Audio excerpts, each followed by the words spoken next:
to attend Boston College next year and study political science. Good afternoon, Your Honors. My name is Devin Sweat, and I hope to attend Lafayette College to study European history. Good morning, Your Honors. My name is Emily Newell. To attend Harvard University to study political science, and our teacher is Mr. Richard Peter.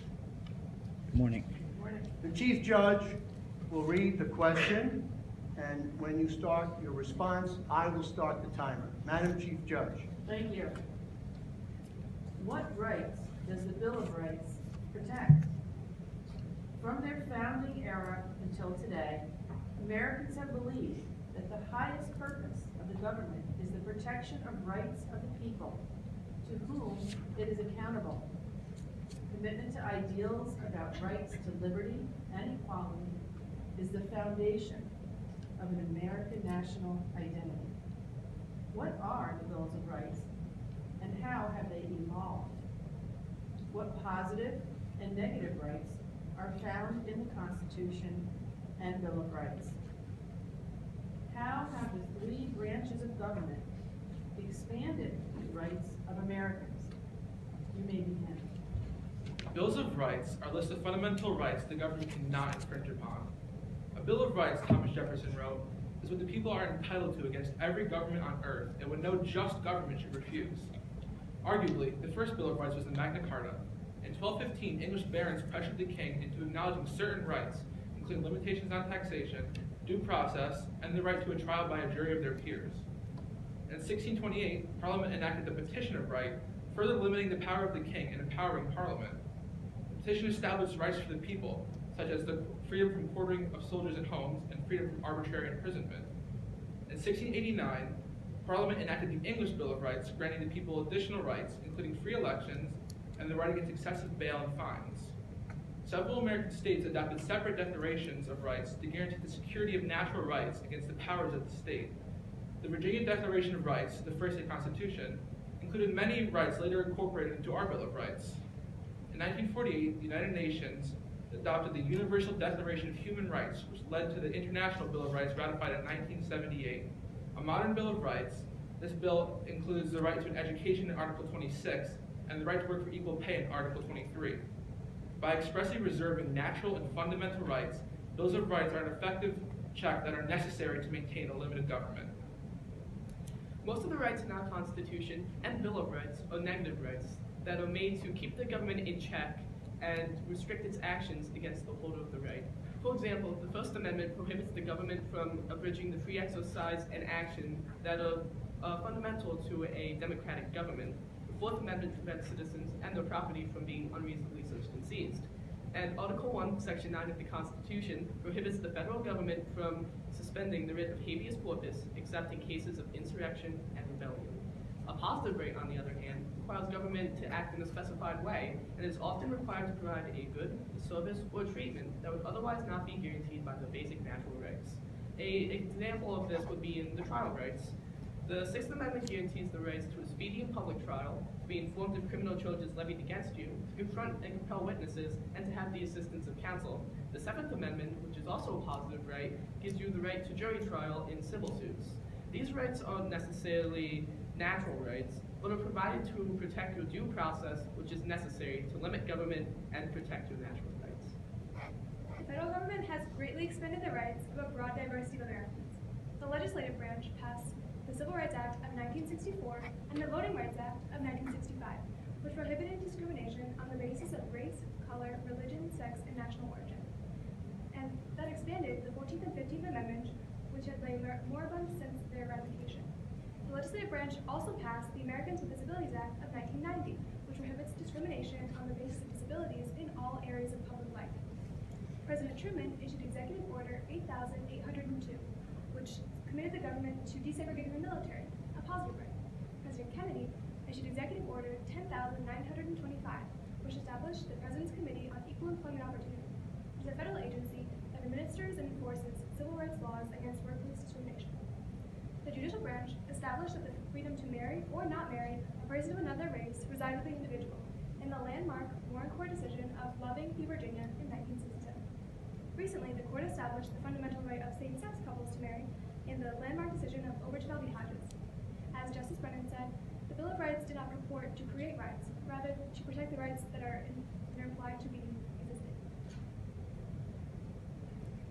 take your questions at this time.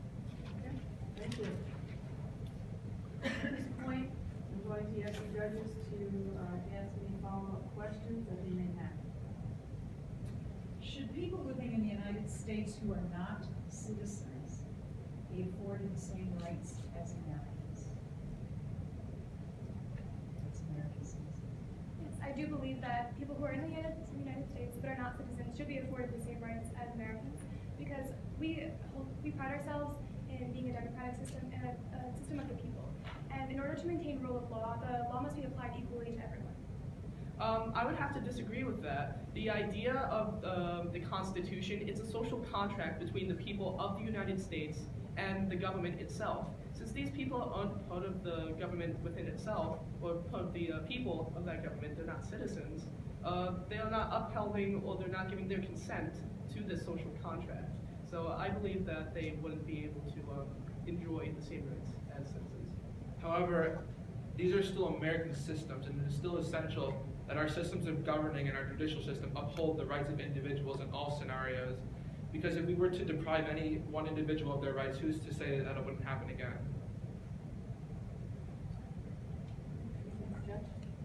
So what is an example in American history when rights were denied to citizens, and how was that denial of rights rectified? The Alien Sedition Acts, which were only several years after the adoption of the Constitution, meant to limit the freedom of expression and the freedom of the press in relation to criticizing the government. This was rectified later on by having it repealed by a later administration, which was the Jefferson administration, to bring back these rights. Additionally, in times of crisis, the national government will typically take some rights away from the people that the people are usually okay with in order to ensure their protection. For example, in the Civil War, the national government under Abraham Lincoln took away the right to habeas corpus, but this was essential in order to ensuring that the North and the Union prevailed, and that at the end of the war, our country was still intact. And during the Second World War, the Supreme Court did not recognize the right of students to decide not to stand for the Pledge of Allegiance and recite the Pledge of Allegiance in the Minersville case. But then later, after the war was finished, the Barnett case reversed that decision and it honored the rights of students. Any other group? Would it be another example of, do you have any other examples when rights were denied to American citizens? Of students in schools, in the case of Hazelwood v. Comier, they had prior restraint upheld by the Supreme Court against the student newspaper, which effectively limited their freedom of the press and freedom of expression. And unfortunately, during the Korematsu case, the rights of Japanese Americans were denied in a time of war, and that was a rather negative decision by the court. Arguably, Do you know how that was, when you're speaking about that case, what is the issue that you're discussing? So Japanese Americans were forced into internment camps, and the Supreme Court found that it was constitutional. So, and how was that rectified? So that was, I believe that it was not exactly rectified by the federal government, but I believe that if that case were to occur again, we would not be okay with it, and the Supreme Court would reflect that. Well, the government did make a formal apology later on and awarded money damages to the still surviving internees. Thank you. Now I'm going to turn to limitations. And what limitations on the rights are commonly accepted in the United States today? Insofar as free speech, the Miller test, which has been applied to obscenity cases and cases which obscene language is used, has been a recognized restriction against this right, because the community as a whole and the majority of the population, when they view something as obscene, they do recognize that it is not appropriate for some audiences, so they would allow, if it fits this Miller test, to be regulated. additionally, the right to the freedom of the press has been restricted. In the case of New York Times v. the United States, it was determined that freedom of the press cannot be restricted unless what the press is printing puts the United States national security in jeopardy. Other than that, that right cannot be restricted.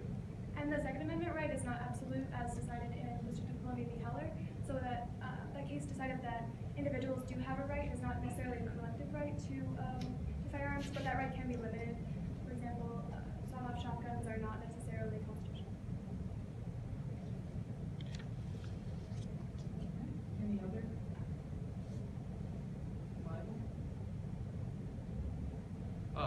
with libel, if it cannot be proven that what is printed in the newspaper or with slander, what's spoken is not true, if this is done with malice and jeopardizes the reputation of an individual, then the free speech in the case of libel and slander are limited.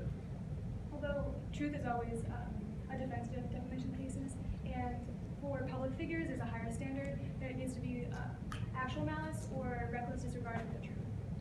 Also, as another limitation would be language that incites immediate criminal action, which you would be able to criticize the government. Let's say you would favor a government takedown, but if you were to actually plan it out and be able to incite this action, then that would be.